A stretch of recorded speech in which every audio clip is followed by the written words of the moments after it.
you so much for coming. Ariel Harmony, I'm the Vice Provost for Global Affairs and Director of UCIS, the University Center for International Studies. It's Sunday, 8 o'clock in the morning. I'm sleeping. Mirna, my wife, is sleeping. Jan, our baby son, is sleeping. I woke up twice during the night to change Jan's diaper. The phone rings. It's Mitch Seligson. He speaks fast, very fast. Ariel, I just sent you my comments to your proposal for the Inter-American Foundation Fellowship. Read them and call me back. 3 months later, a Sunday again, 7:45 in the morning. The phone rings. It's Mitch. He speaks fast, very fast.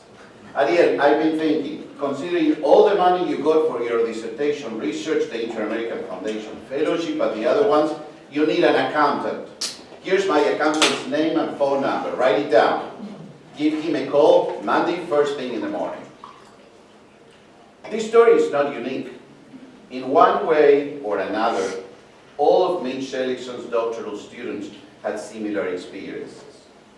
These stories speak about what I would argue is the greatest honor, the most important and lasting accomplishment in an academic career, being an outstanding mentor.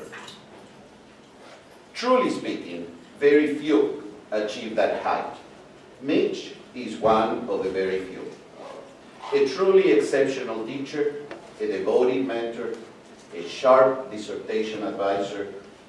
He single-handedly recruited me to Pitt for my PhD in political science and has been, since then, a major force behind each of my achievements, while bearing no responsibility for my failures.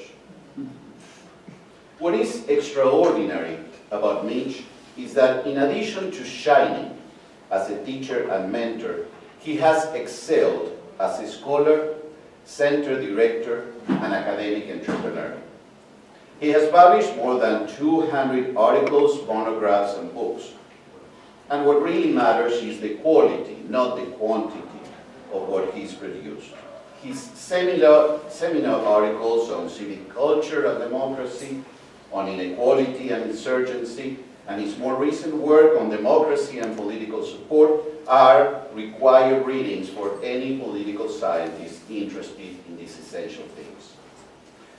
Mitch Seligson directed the Center for Latin American Studies here at Pitt, and he did it with vision, inclusiveness, and very high standards. He succeeded the center's second director, Carmelo Mesa-Lago, under whose direction CLAS was officially designated a National Resource Center in Latin American Studies. Mitch cemented the reputation of CLAS as one of the top centers for Latin American studies in the United States. And of course, one cannot talk about Mitch Seligson without talking about LAPOP, the Latin American Public Opinion Project, the premier organization carrying out public opinion surveys in the Americas. As many of you know, the Americas Barometer survey, which covers 34 nations, represents the benchmark in excellence when we speak about methods, impact evaluation, and reporting. It is highly influential in Latin America and the Caribbean in the academic, policy, and media sectors. And I must confess, it is one of the few things that make me envious, as I would love to have LAPOP here at UCIS. There is so much more to say, but before I conclude, I want to highlight that great people often come in pairs. Susan Berg Seligson, Mitch's spouse, is also an extraordinary example of academic talent, integrity, and commitment to social justice. A linguist, her work on language and gender and on forensic linguistics, particularly police interrogations, as they relate to Spanish-speaking defendants in the US is truly inspiring. Susan is in Pittsburgh today, but she's not here. My understanding is that she has an agreement with Mitch. They don't attend each other's talks, so they don't have to be critical of each other, if needed. Mitch Seligson is the Centennial Professor of Political Science at Vanderbilt University, and it's my great honor to have him at Pitt today. I'm very grateful to Scott Morgenstein, CLAS director, and his team for having organized his visit. I have been so fortunate to have Mitch as a mentor, and I am proud to call him my friend. Please join me in welcoming Mitch Seligson.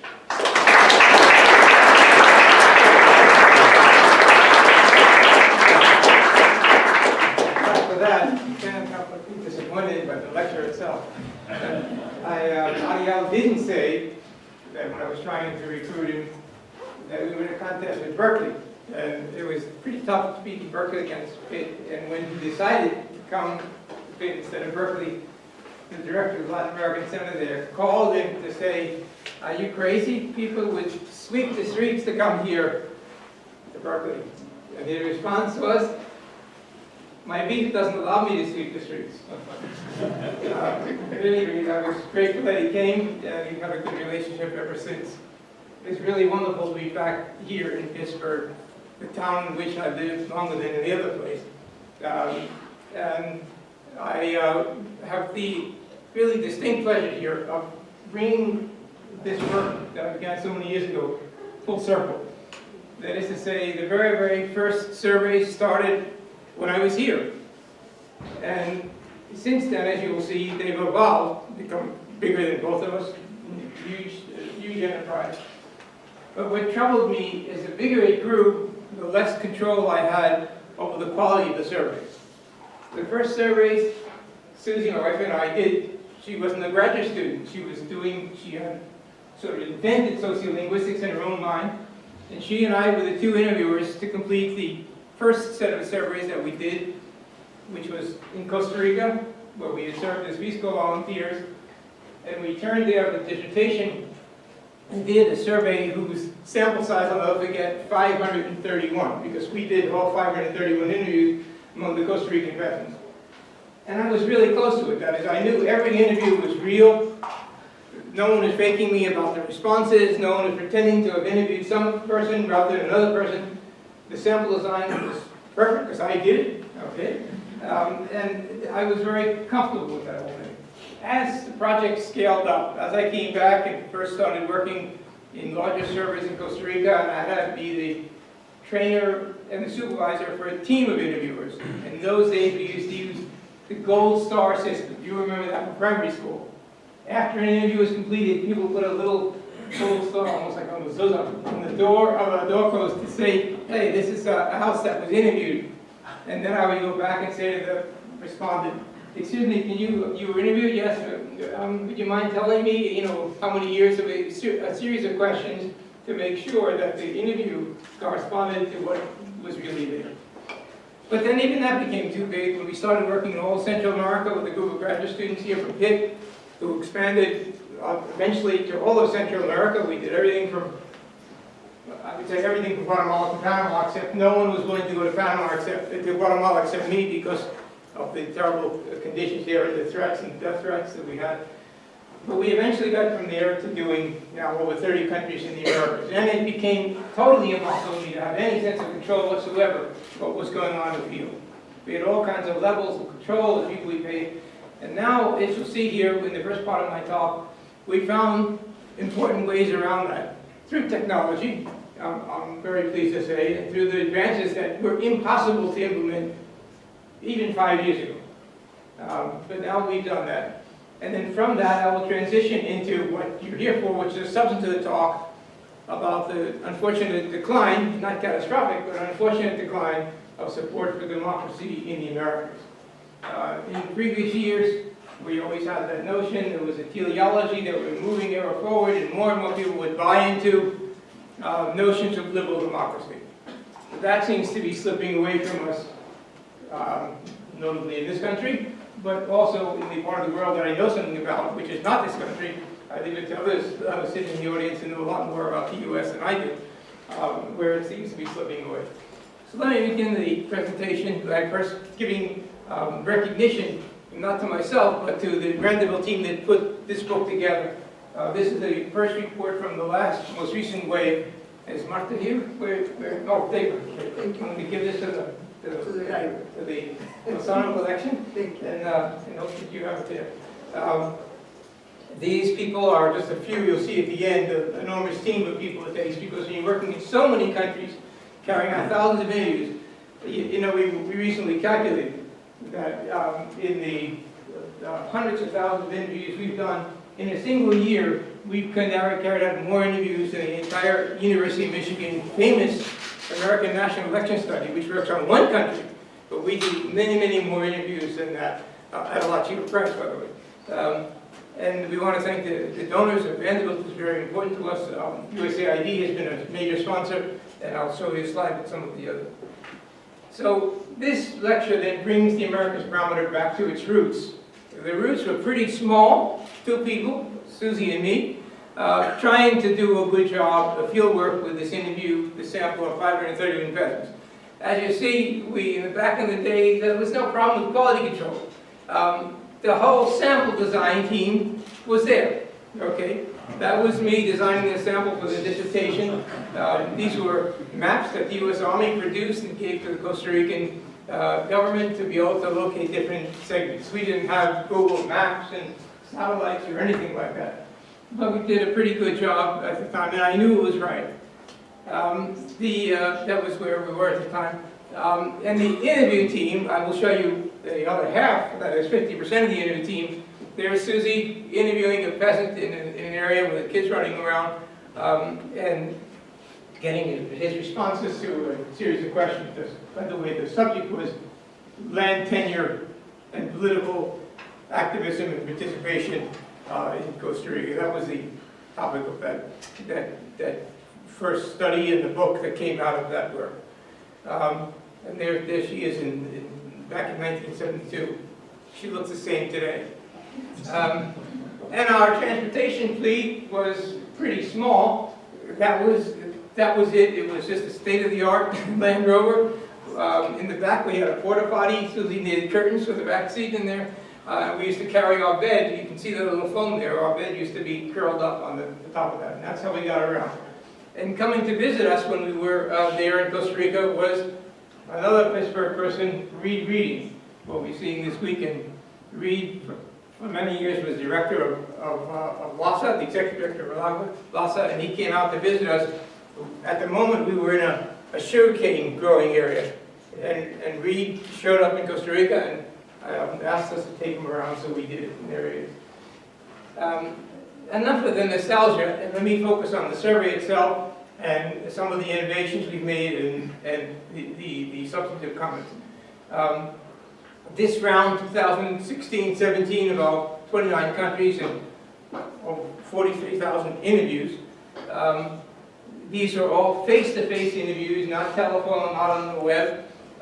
We're using 8 languages, that is, it's not only Spanish and Portuguese, but we have to deal with indigenous language, and in places like Suriname, we have to deal with some Antongo and Dutch and English. And so we have lots of language issues, and we're just doing a big study now of Guarani in Paraguay versus Spanish, and how those interviews came out. One of the grad students is comparing those things. The data that we have are available worldwide to everyone in this room and everyone who wants to look at. You can pull down the raw data. Many people, when we lecture, when I just gave a lecture like this in the State Department, they said, oh, they thought the data were, this was the data to them. And to most of us in the social sciences, we know that the data is a case-by-case information.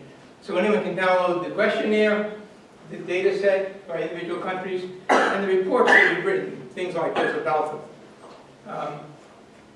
The donor list is pretty big, and the number of people who are involved gets really complicated. I'm not going to try to summarize it other than to note that Florida International University current president, another Pitt graduate from the political science department, Mark Rosenberg, and universities throughout the United States and in Latin America, and think tanks like in El Salvador, another Pitt graduate in Argentina. We have a lot of ties, and without these people, we couldn't possibly think about carrying out this study.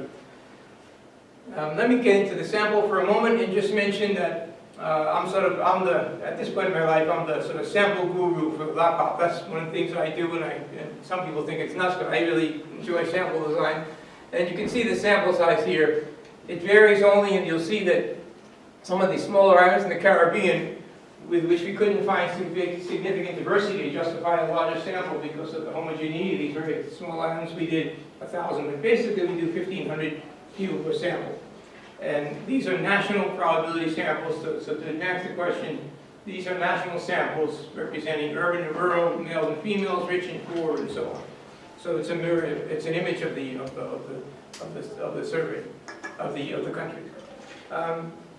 Years ago, when we began our work in Costa Rica, Susie and I spent a lot of time going back to our Peace Corps village friends, in which we read to them the question that we academics thought was a brilliant question about again things, and people said, I don't understand, what the hell are you talking about? We don't say it that way here. We don't do that here.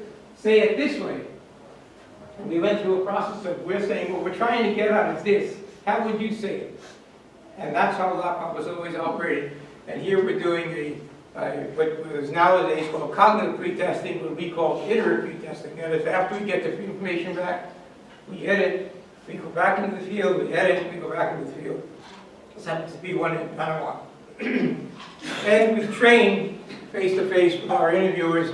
This is an Ecuadorian staffer at LAPOP who's training one of the interview teams in Ecuador. One of the teams, because one of the teams is in Quito, and another one is along the coast. And now we finally reached the point where we have electronic handheld devices in all countries. So we no longer do paper. Some of the interview companies tell us, but it's too dangerous to bring in an electronic device, a phone, an Android phone. Then it's too dangerous for us to do the interview. That is, they want to use paper so that they can change things on us at the last minute. Once it's on these devices, they can't because these are all synced to the cloud. This would be Bolivia. Okay. So, reintroducing quality control when I lost control of the field. Let's talk about some of the key areas, and I'll give you an idea, although it would, the lecture we just gave at Pew was an hour long just on this kind of stuff. I'll only spend 5 minutes on this to give you an idea of the kinds of things we've been doing. First of all, we do something fairly straightforward. We want to know that the interviewers, when we send him or her, we want the sample design to be of this place, not of some other place where there's a nice cafe, or it's less dangerous, or something else that made it attracted to it. So it's hard for you to see it, but on their device, they have to press the place that they've been assigned. Every interviewer is assigned a series of places, and each handheld has a device that will show different ones. If it's yours, then you'll see it. They have to press on that, and when they do that, they have to then answer a simple question like, where are you? I'm in Allegheny County, the city of Pittsburgh. In this case, it's Jamaica, and here it is, Kingston Central. So the interviewer pressed this place and just answer the simple question, hopefully truthfully, telling us where they are. We'll see in a moment how we guessed it if it wasn't truthful. When they do that, and this interviewer made a mistake, he should have picked here, instead he put Kingston. They immediately told, nope, you can't go and collect $200, you can't pass go, it's not in this Monopoly game. You're told that this does not match where you were supposed to go. Okay, and because of that, you have to start it back again and re-specify where you are and where you've been told to go and see if they match. But that's not enough. We want to make sure that they didn't say, sure, I'm in Allegheny County, Pittsburgh, but they may be sitting in their hometown in Ohio. How do we know? We're able now through geofencing to do really wonderful things. The geofencing module, GFM, and the DAM module, which is the distance audit module, I'm not cursing, it shows us, it gives us a way of getting into this. This is Costa Rica, where it all began, and you can see a map of the census segment, segmental census. They look little red marks there, but it shows you what the Census Bureau defined as these tiny little areas, usually up the area that a census taker can get around in a day or two. So they may be 2 or 3 blocks around. Okay. Here is it's very hard for you to see it because of the red coloring, but this red arrow points to the census segment. This is a census segment in one part of Costa Rica. A lot of it are just trees, and here are the houses. Okay, maybe 80 houses. That's about the size of the segment in Costa Rica. What we do is that we draw a geofence electronically around that segment. Okay, like in houses that have pets, and they put a dog fence around it, so they can't go outside. This is the geofence. And what happens is that we geofence the entire country for every single segment working in. Here happens to be Ecuador, where the series of geofences, and we compute the centroids and the radii using ArcGIS for every single segment. We normally have 60 to 80 segments in our surveys. And then we program into that handheld the GPS coordinates. Okay. So that when we asked the interviewer to proceed, they said, we're in Pittsburgh, Allegheny County, Pittsburgh. They have to touch this green box. If they don't touch this green box, they don't go anywhere. Once they do that, that immediately connects up to the GPS signal. Okay?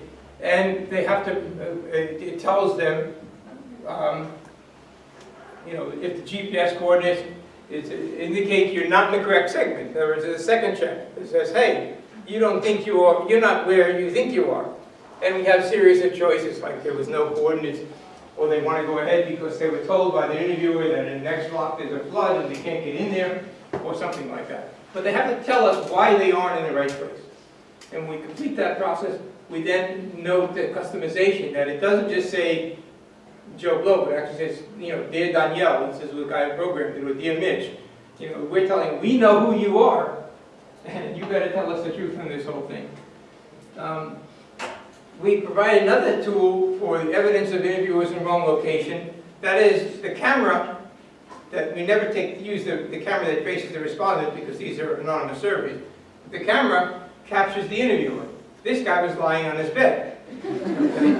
And we captured photos using the camera device. We blocked him out so we wouldn't see who he was, and he didn't work for us very long. The quality control team saw this photograph. They knew that something was not kosher. In addition to the camera, all these devices have microphones. Okay, we tell the respondents in the informed consent that part of the interview we control will be recorded for quality control purposes. And as you will see here when we get to the computer, what we're doing is recording key elements of it. Like this one happens to be in Guyana, the informed consent. The researchers have been selected as random to participate in the study of public opinion in a project supported by USAID and Maxfield University in the United States. The interview will last approximately 50 minutes. The principal objective of the study is to learn your opinions about different aspects of the way things are in Guyana. Even though we cannot offer you any specific benefit now, will you have any costs to find some candidates? So whenever we want to, as soon as the interview is conducted, and these files, including the voice files, are uploaded, we can play back to see, is the interviewer skipping words? Are they buzzing through it? Are they doing things like we heard, rather than saying there's a long introduction to the ideology question, left, right? They just say, hey, are you on the left or right? If they say something like that, they make up the words. We want them to answer the question that we develop, not the one they develop and spell in a moment. And so those interviewers are quickly detected. They're warned by us. As you see, there's an email that goes out immediately. We blocked up the name again, but it says, hey, you can't see what they're saying, but it's telling you that that we already detected that you're not doing whatever it is you're not doing. A reading the phone.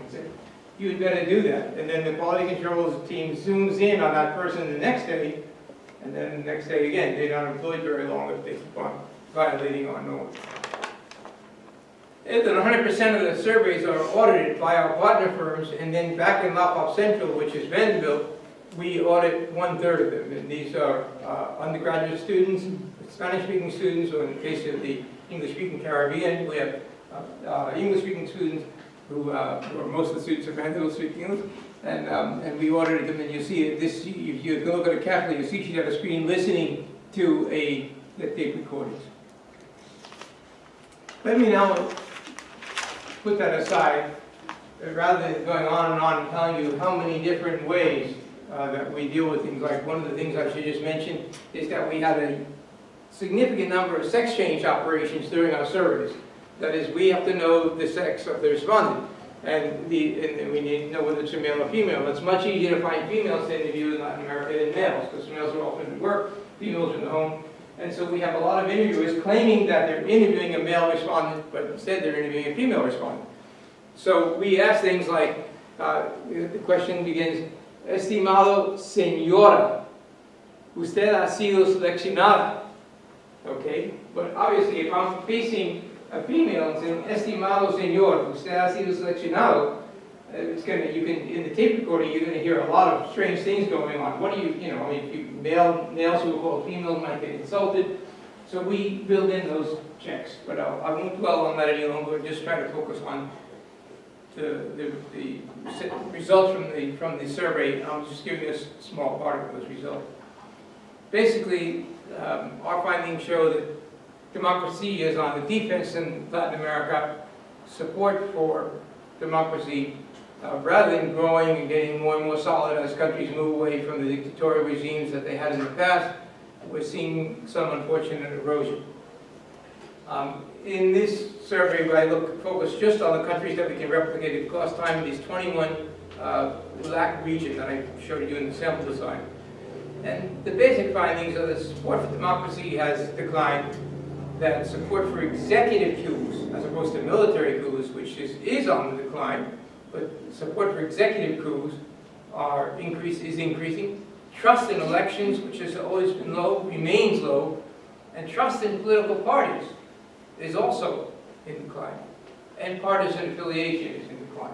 These are pretty global statements. Don't forget, I'm dealing with a lot of countries. You want to pick out your country. If you're a student, undergraduate, graduate, focusing on El Salvador, you want to pull that out and says, no, El Salvador, everything's going fine, but in Guatemala, it's going to hell. You want to be able to make those kinds of comparisons. And so I'm painting with a broad brush. First, we asked the key question here, democracy may have its problems, but it's been better than any other form of government. That's the so-called Churchill question. You know, that Churchill made that famous statement that's been quoted thousands of times. So we more or less quote it, and political science use this item a lot. And most of our questions are on a scale of either 1 to 7 or 1 to 10. That's done all the time. And we have clarified the top 5, 6, and 7 to be the support for democracy, and the other end, the neutral, the middle bit. Okay.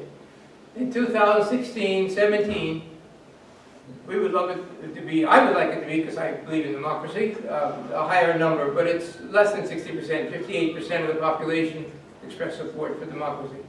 But what we are troubled by is the slight decline we picked up in 14 and a steeper decline we picked up in 16, 17. 16, 17 because we're doing so many countries, we just couldn't get it all done in 1 year. Okay? And so we had to spread it over 2 years. But when you compare those same set of countries, while that stability of support for democracy, coming out to 2/3 level, is now moving towards the 50% level. So people think that democracy isn't necessarily the best system. Okay, you will see that I will typically put the text of the item down here in the bottom. Okay. This shows the support going from the top, which is Uruguay, down to the bottom, which is Guatemala. The range is pretty big, up to here, a fairly high number at the very top of the thing, well into the 80%, down to below 50. So you can look at your favorite country. I was just talking to someone about Brazil. There's Brazil coming out at 52, right next to Peru, and you'll see my, country that I always say is the best country in the world, Costa Rica. And 71% of my Uruguayan students, I now have 4 of them, I guess, that have graduated with PhDs, always tell me that Uruguay is better than Costa Rica. But one of the Uruguayans is now Costa Rican, so she's no longer voting for Uruguay.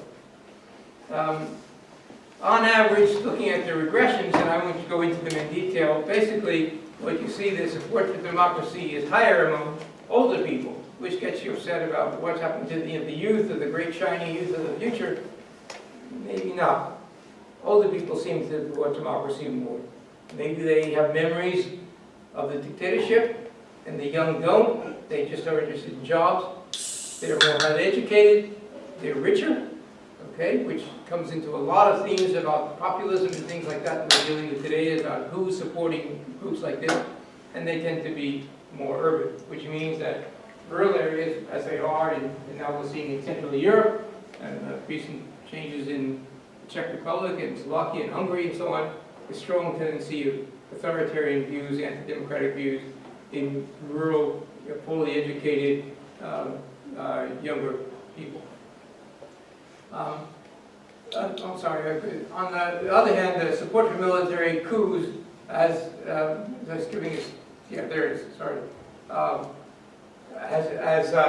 declined. That is, the military don't seem to be the way out, but maybe it's through authoritarian regimes. They're no longer viewing that as the way out. The military is a much smaller element in Latin American politics and society than it was a couple of decades ago, as most of you in the room know. But the support for the question which reads about a justification for military takeover, we ask two questions. A military takeover of the state would be justified. Would you justify a military takeover of the state when there's a lot of crime? Or we ask the same question when there's a lot of corruption. And what we found this round is that the corruption rings the bell more than the crime. Even though crime waves are serious in Latin America, the corruption thing, which started from the whole Brazil thing, has really gotten people's attention. So about a third of the population would support the overthrow of the system. You'll probably be surprised to know that there's a substantial portion of the people in the United States who would also support a military takeover of the United States electoral system. People think that's impossible, but we've now, Liz Epmeisen just published a validation exercise, and there's no question that a significant part of the American public would be happy to see the military take over the government of the United States. The opposite trend, however, is for what we call executive coups. Do you believe that when the country is facing difficult times, it's justifiable for the president of the country to close the Congress and govern without their legislature? Okay? And what really surprised me is this sharp uptick in which people are saying, well, maybe it's not the military, but we got a top president here, and she will take care of the country, and it's okay if that president, prime minister, parliamentary system takes over the country and gets rid of the legislature. By the way, I want to emphasize that this is still a small percentage of the population. That is, we're dealing with a fifth. Okay, so the people aren't that readily throwing out about how much they complain about the legislatures, even in the United States, by the way. The support for shuttering the legislature is really highest in Peru. There you see it up there. It still doesn't go into the 50% range. It's, what is it, 38%, down to, once again, Uruguay, doing better than Costa Rica, I'm sorry to say, but it's the differences go down to 9% in Uruguay. And in the United States, it's 17%. Okay. Election trust has also declined. In the earliest part, there was a substantial increase, substantially high trust in elections. That's fallen, but it didn't fall between 16, 17 and the previous one. That is, it's at a low level, down into below 40%, but it's sort of staying in there. No one's increasing the trust in the election. Maybe some of the scandals that have occurred, or some of the problems with the Honduran election, things like that may have weakened people's faith in the election. And this divide as to whether or not you trust elections is very heavily a partisan divide. If your guys won, you trust them. If they lost, you don't trust them. That's fairly clear that's going on. Certainly that's what happened in Honduras as a result of the recently contested election. The political trust in political parties then has taken the same thing. It bounced around pretty low. The dog catcher and parties are about the same rate, and now it's tailed down.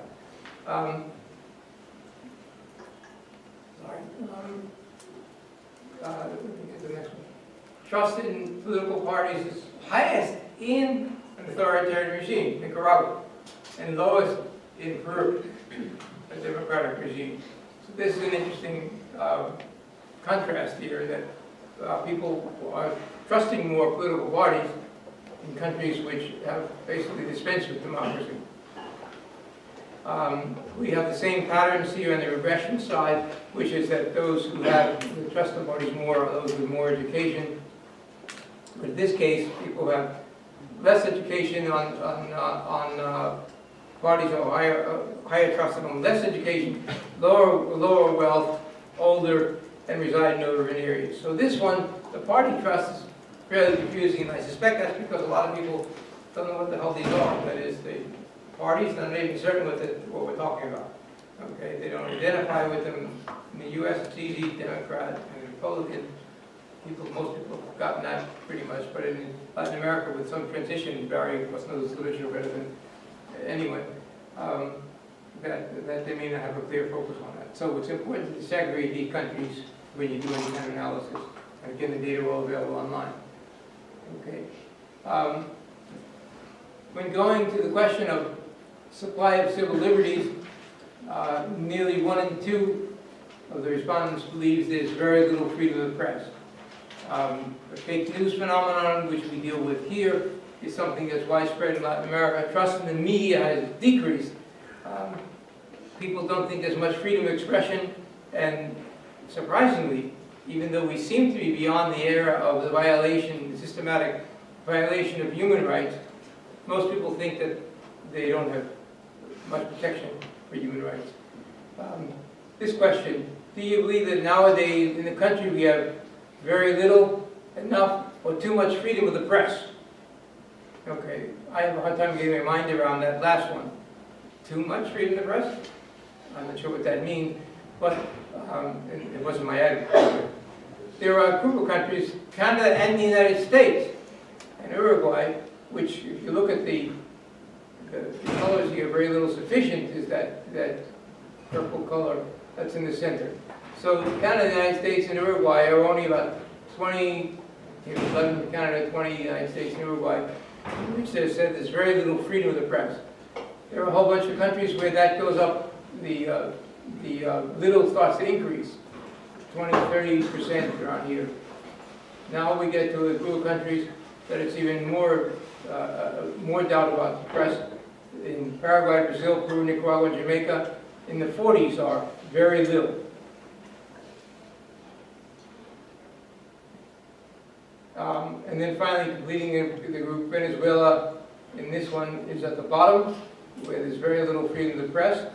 Perception of it, remember we're asking here, not the reality of it, but the perception of it. Guatemala, Colombia, Mexico, Ecuador, Honduras are down here at the very little.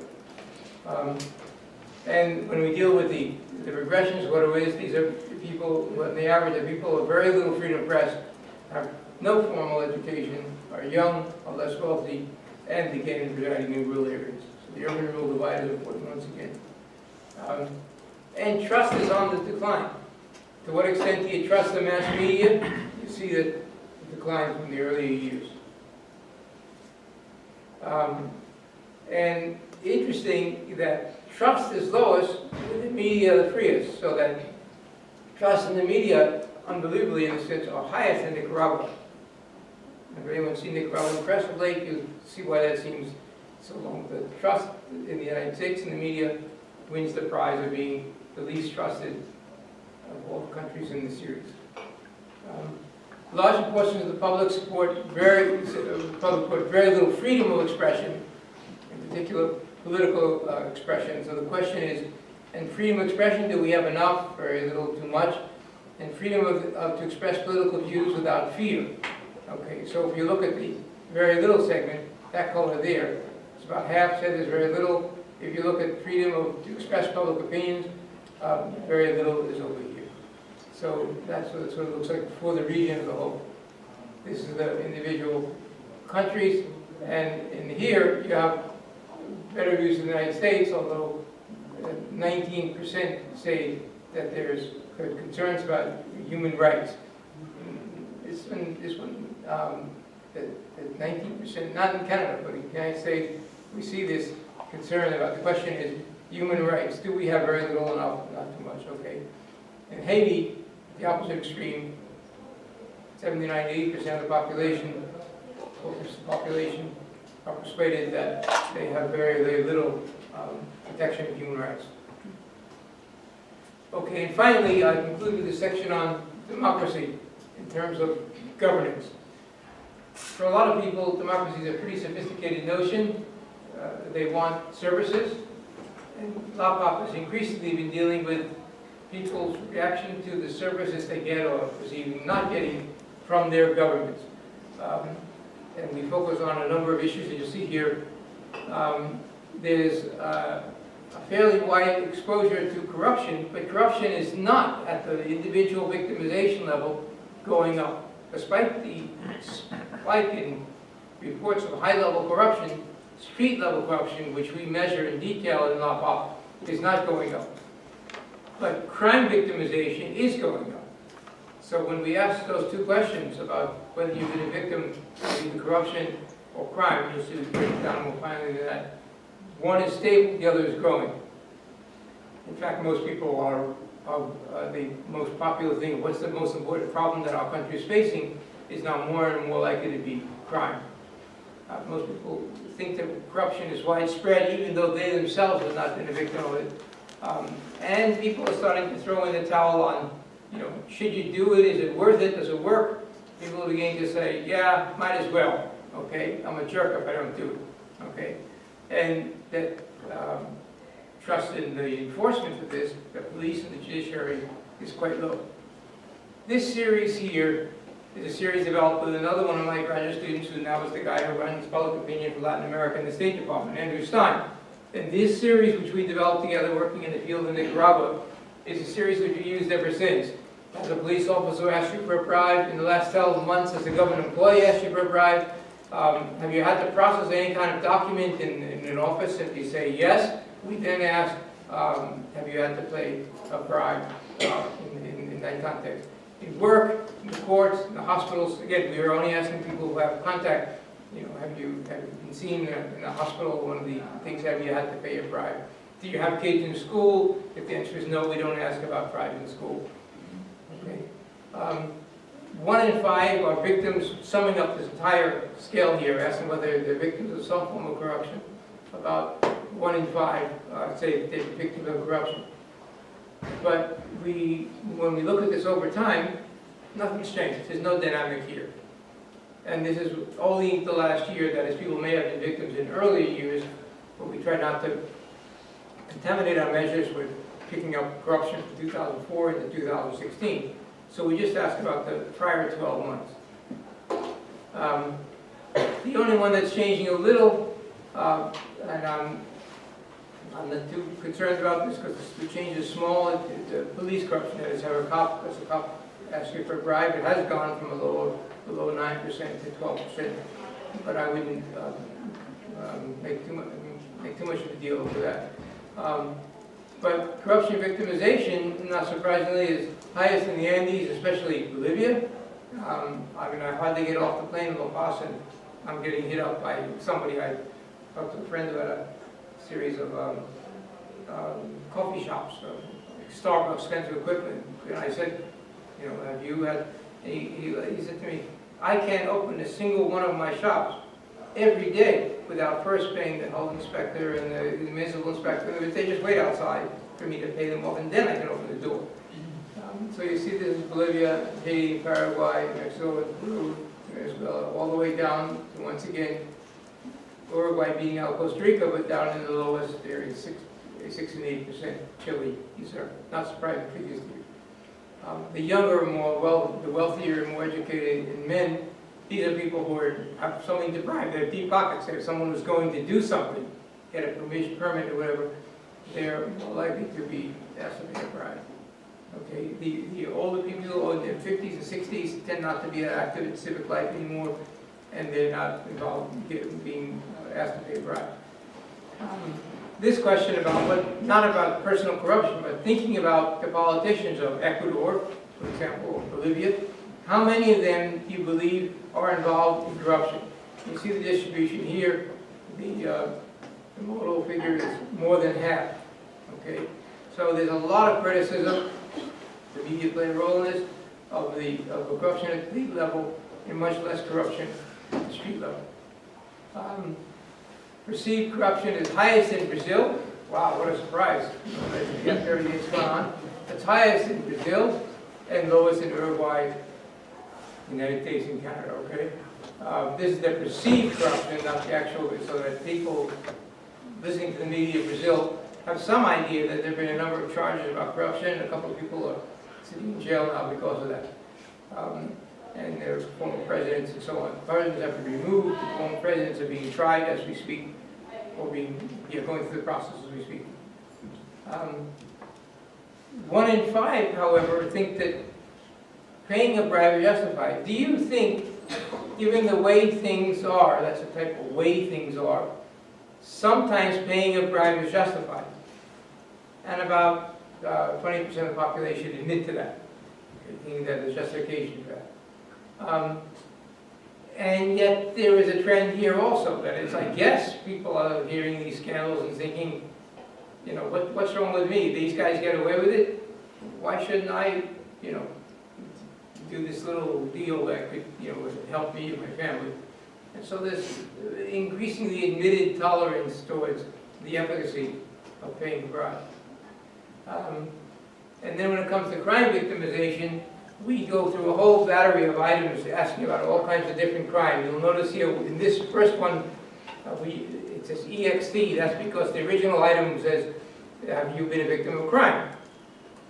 That didn't resonate as well as when we list them off. That is, have you been a victim of robbery, burglary, assault, fraud, blackmail, extortion, other threats, or any other type in the last 12 months? We get a somewhat higher response there, but even so, it's you know, it's 23%.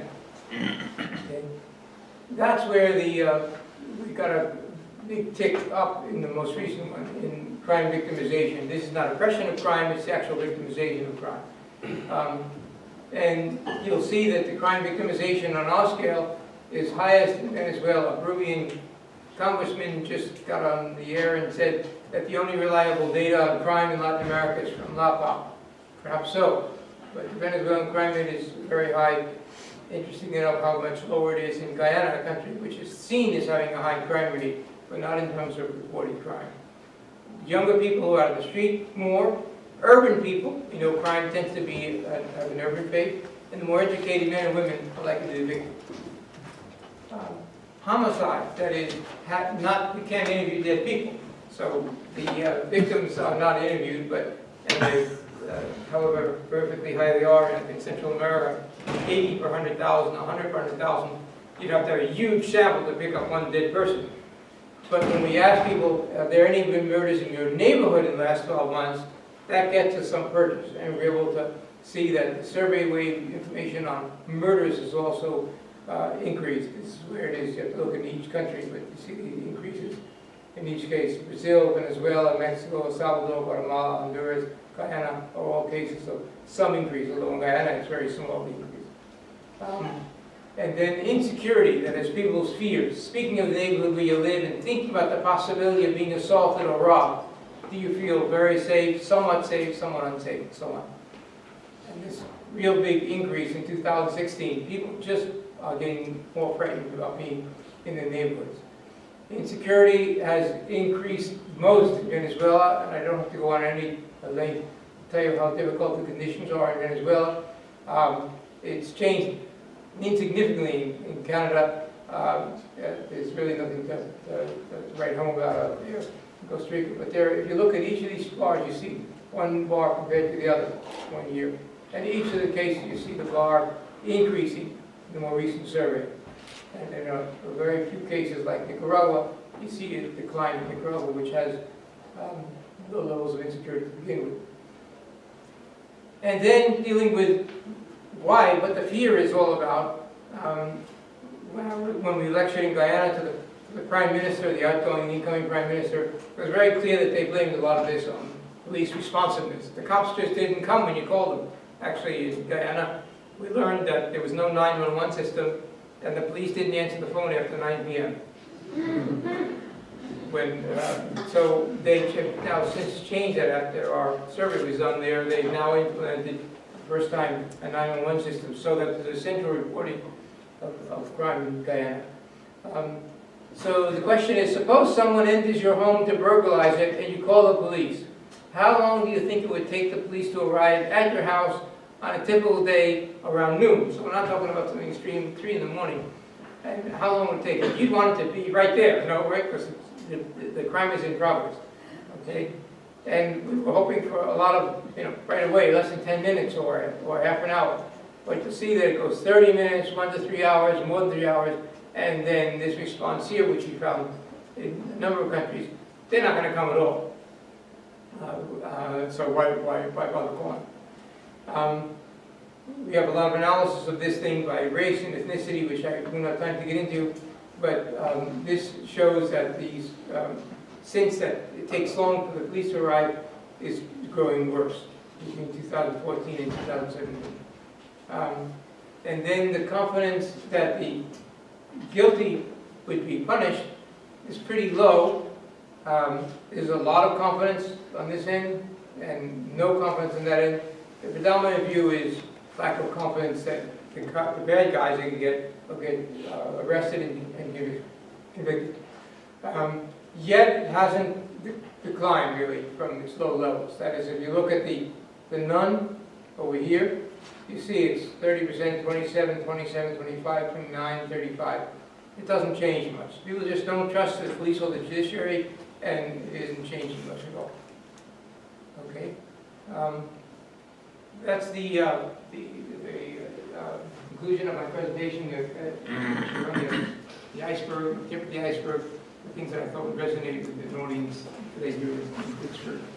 So I thank my colleagues for having done so much work on this, and I thank you for listening, and I hope the food was good.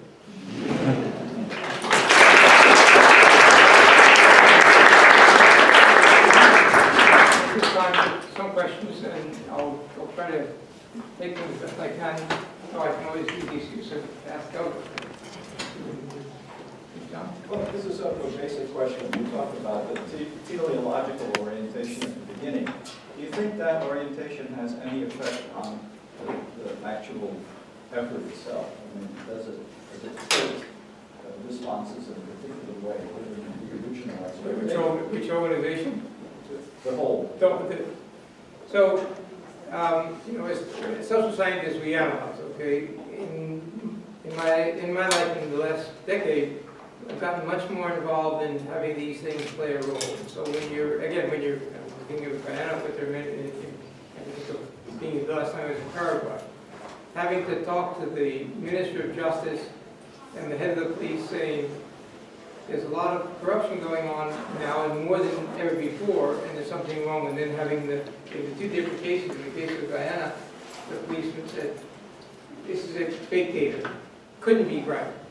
And the Prime Minister is saying, you have to pay attention to externally produced data that these, we have no dog in the race, okay? And that dialogue. And the reaction in Paraguay was, the head of the police, she said, we've got to do something about this. Now the question is, you know, what is our role versus, I mean, we're not there, we're foreigners. Okay? Now it's not our right or responsibility, but we tend to believe that using data that's not fake data, and there's a hell of a lot of that going on in surveys in Latin America, could play a role. And we've seen it in a number of instances. No, I didn't formulate the question exactly. You talked about this original expectation that the direction was a more democratic way. Now, how does that expectation, have any impact on the way you structured the whole interview project? So can I just one example of that is you ask democracy is better than Winston the Churchill. Is it? Than any other, yes. To what extent do you agree with this? Yeah. What if you switch around and say, think about the following question: do you believe this or not? Democracy is better than any other. So you're already stating it. Maybe, you know, just that is already implanting some... Okay, so a couple of things.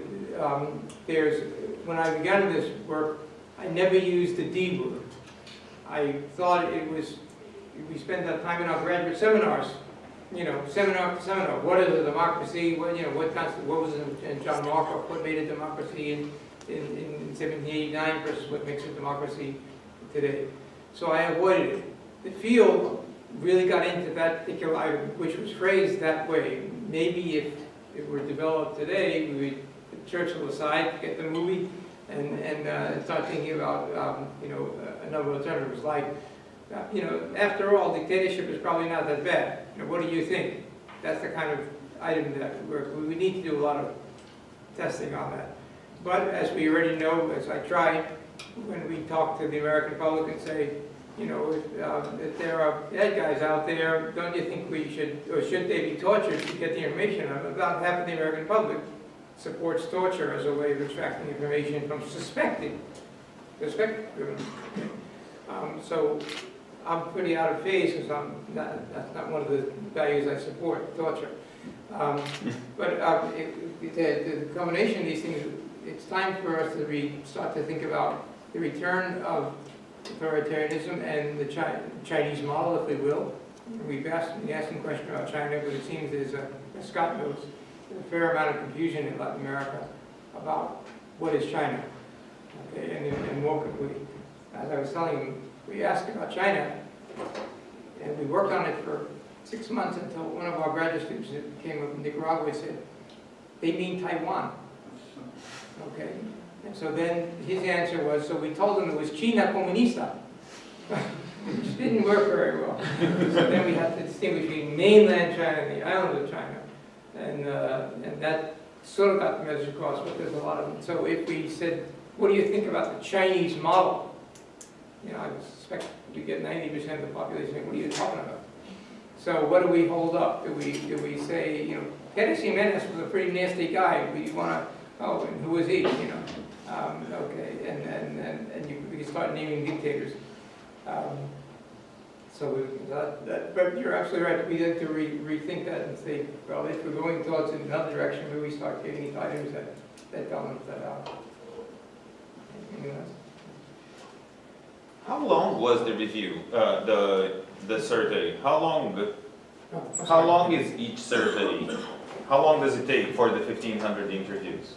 So each interview is geared to take no longer than 45 to 50 minutes, and now we not only get time to interview, we time each question down to the millisecond because we have a complete log of that, and that's one of the alerts that we get. When an interview suddenly takes a little bit of time, we go in and look at what happened at each item and then listen to the tapes, and we can tell with a 45-minute interview is done in 15 minutes.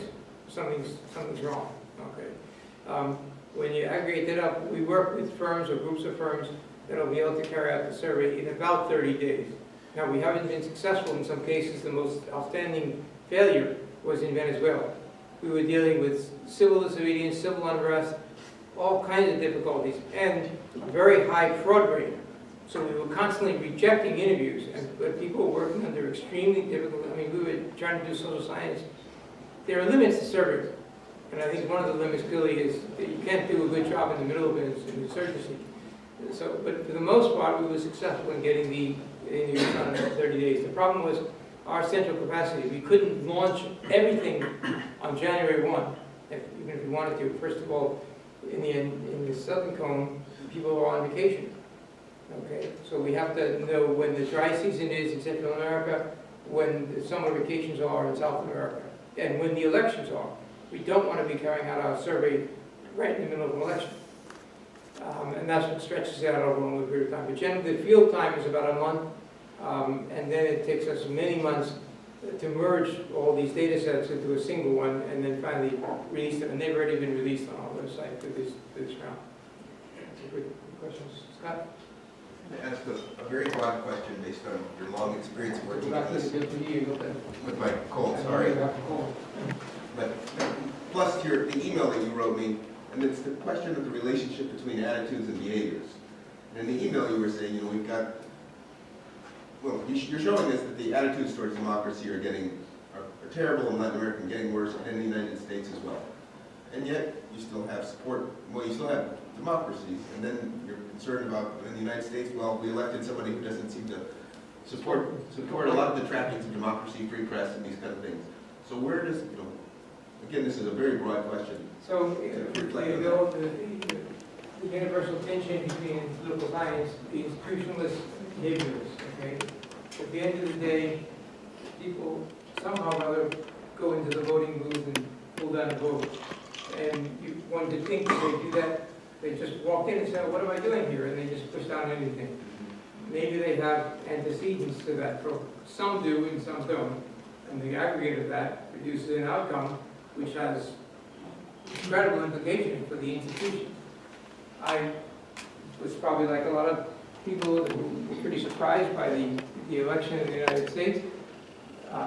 And yet, as we've been looking more and more carefully at these things, we see the enormous reservoir of the population in the U.S. that really don't think that democracy is much of a value. Okay? When I used to show the results of the U.S. on support for a military coup, people said, what a wacky survey. Okay? That's one of the problems we always have. Whenever we predict a bad outcome that people don't like, they say the survey is bad. When we predict an outcome like we predicted the last coup in Honduras, it was clear that something was going to go on. People say, oh, what do you need public opinion data for? We knew this was going to happen anyway. So you're damned if you, damned if you don't. So I won't try to fight out the graduate seminar issue about the institution and so on. But I come from the behavioral field that suggests that something is motivating this thing. The big question that I would like to ask, and I'm asking my graduates, is why is the phenomenon worldwide? If we think about the crisis as a result of the Arab Spring and the migration of peoples from that part of the world into Europe, it's easy to see, although that's a question, it's easy to see the resistance to, they're not Danes, they're not Swedes, they're not French. And then Bolivia, in the early period with the election of Evo Morales, what migration into Bolivia? And as far as I know, the migration was not a non-existent issue. So there seem to be different trends, the same trend being produced by different causes. And that, I think, you have to get out of public opinion data, not institutional data. Okay. Yeah, so did you see the data, is there a widespread perception that of policy failures, so not just in controlling crime, but like schools, infrastructure, etc.? Because when I study Sweden, so I see the same phenomenon in Sweden, kind of small scale, but it's sort of my perception that a lot of this is driven by people have a high expectation of government, and then their expectations and the reality of what the government can deliver is just getting further and further apart. Like on almost every dimension. They don't really care about the trappings of democracy in the highway, sort of in this kind of idealistic world. They just care about like what's happened to me and my life and my family. You should have been on our team. We actually do include a series of items about those very issues, about healthcare and so on. For example, it's supposed to be the case that the most effective healthcare system in Latin America, aside from Uruguay and Costa Rica, was the Brazilian system. Mm-hmm. And yet, the most negative views on healthcare, public healthcare, emerge from Brazil. A huge disparity between what the institutional data will tell us about the extent to which the system is responsive to the needs of the population and the perception of the Brazilian population. So we asked about a whole range of issues, right? Roads, public transportation, safety in public transportation, because a lot of the robberies and pickpocketings occur in public transport, and healthcare. Okay, I didn't get into it here, but they're all available to you at the click of a mouse. Yeah. Okay, appreciate the question. Yes, sir. So, what role, if any, does support or, say, evaluation of the incumbent president has on predicting support for democracy? Because we haven't seen here any description of how Latin Americans think about their rulers. So how can we combine both things, right? Because one simple idea could be, well, people that don't like the current president will decrease their support for democracy, right? So is that actually the case? You're trying to make, the problem with my answer is that it's not, I can't give the generalizable answer to that question. Let me just continue with the statement I made about Bolivia and the election of Evo Morales. As far as I can tell, there was zero to do with immigration, but it had a great deal to do with a data point, the Bolivian Census of 2001. As some of you may know, the Bolivian Census in 2001 asked for the first time in history people to self-identify ethnically. Before then, it was always assigned by the interviewer. Okay? Through that very crude question, which was, do you feel part of one of the following 6 ethnic groups? Quechua, Aymara, and went down, and then there was a 7, which was other. Okay, so 65% of the Bolivian population said, yeah, my great-grandmother, we used to speak Quechua, and so I identify myself that way. And only 1/3 when that came out, suddenly Bolivia became a majority indigenous nation. I think that it was greatly empowering to the indigenous population to feel that it was time for them to now take over from the white population, whatever we were going to call it, the mestizo word wasn't used, but the blanco mestizo. Okay. When Bolivia did its census again in 2012, they changed the question. Instead, they listed 35 groups in order to get the low indigenous populations. And suddenly, the indigenous population fell from 65% down to 42%. Okay. That had a lot to do with the government itself wanting a different item that would distance itself from the indigenous population, which was causing a lot of problems with the incumbent administration. So in each case, in order to answer these questions of what the role is, we're going to have to be very microscopic about looking for these things.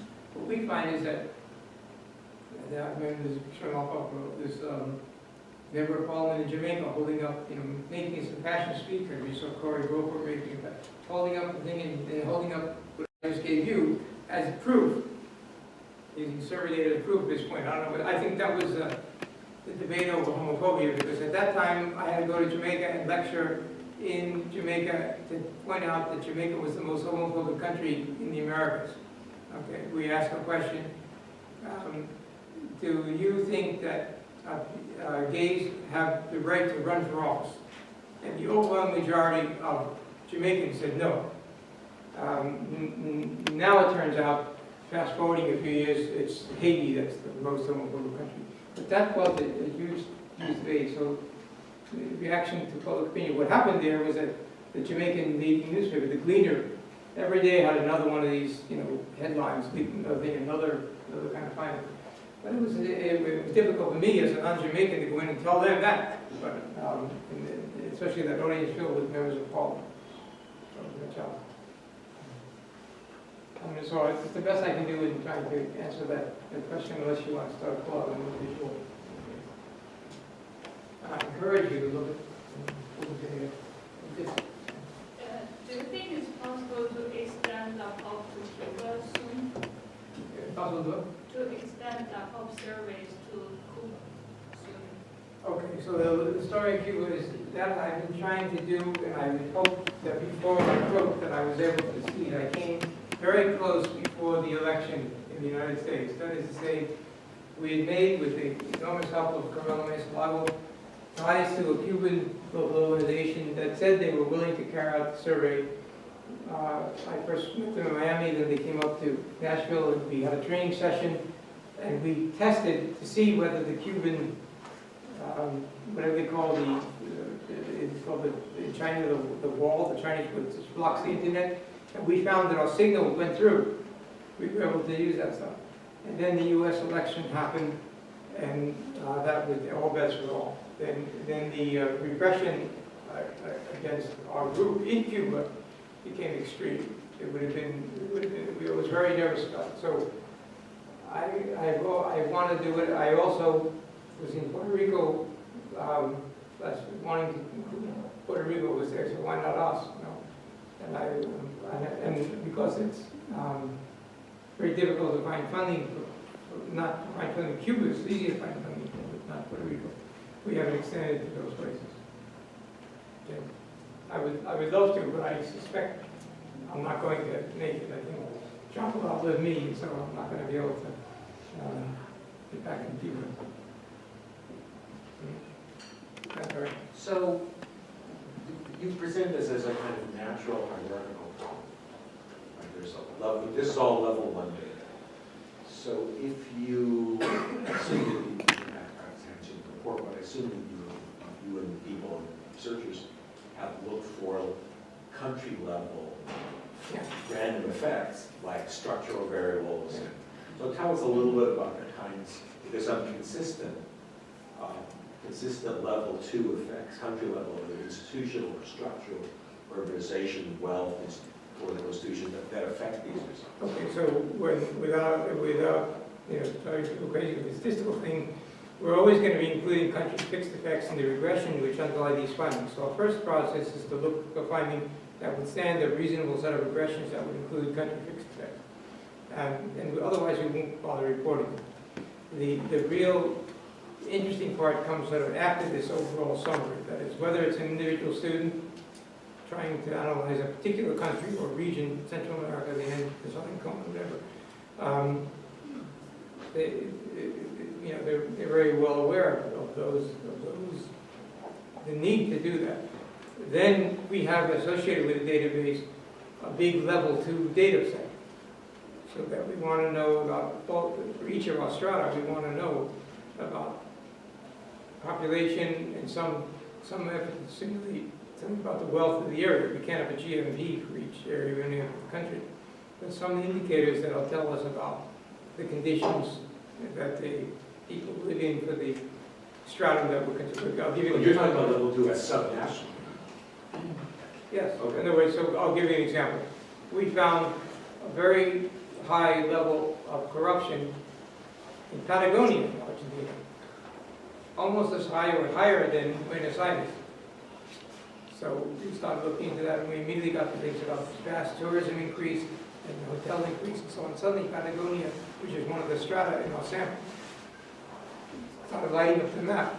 And the evidence showed us that when there was this massive invasion of tourist dollars and hotel dollars, bribes went up. So we need to embed each of our respondents. Samples there are 130 strata in the sample. That means each country is divided by, like in the United States, the Northeast, the Southwest, the West, and so on. Each of our country samples is divided that way, and each one is representative of that region with a wider confidence interval than the national sample. And we always, with our graduate students and our colleagues, try to process the data with some reasonable level 2 data. Okay, there are now different ways of approaching multi-level regression, but that's what we try to do. The one plus we have is that our samples of those strata are much bigger than the education scholars who have to work on our sample and will be in the classroom. So our means of variance are very stable. That's why we tend towards a more towards 2-step regression rather than HLM, to be very deep, very technical about it. We don't find HLM is giving as much as 2-step regression. I'm sorry to get into that methodological byway, but that's the answer. On the same, Anything else? a similar, not similar, but on the same vein, you interviewed about 1,500 people per country. A country like Brazil versus a country like Uruguay, how do you find that? So, first let me explain that for each country that we work in, we've tried to find out how people in that country think about the territorial division. In Brazil, it's easier because it is sort of a uniformly agreed to set of notions of strata in the country. But in the Caribbean islands, I mean, we were starting from 0, okay? In a country that I know best, Costa Rica, there's the Central Valley, the Meseta Central, and the Atlantic and Pacific zones. It's pretty easy to stratify areas that are homogeneous, more homogeneous within the area than they are across the country. And then we normally have then 3 that, like in Ecuador, the coast, the Andean island, and the Amazon, will be our 3 strata. And once we do that, we assign a number of respondents to each of those strata by probability proportional size. That is, we represent the number of people in that area by their proportion. So the Amazon in Ecuador has a very small proportion of population. We deviate from that in a few cases, like Bolivia. We do each department. There's only 9 departments. In the tiniest departments, Bando, for example, would end up with 20 interviews because it's got such a tiny population. So we boost the number of interviews there and weight the others down. Okay, we do that, and we analyze, we reweight the sample to relate to the population size. And then we take those out and we look at those variations. So in Brazil, whether it's the northeast versus the south, that's where we can see these regional differences. And that, to me, as a comparative, that's what the real fun is. That's where you can start to look at things and say, what is it? Why is this? Where did this come from? Perhaps if U.S. surveys had been more attentive to the rural population of the United States, they might have done a more credible job at the state level. Not the national level, they did pretty well. The last election at the state level, there was a lot of error. Okay, I think, you were in? Thank you very much. I really appreciate your time.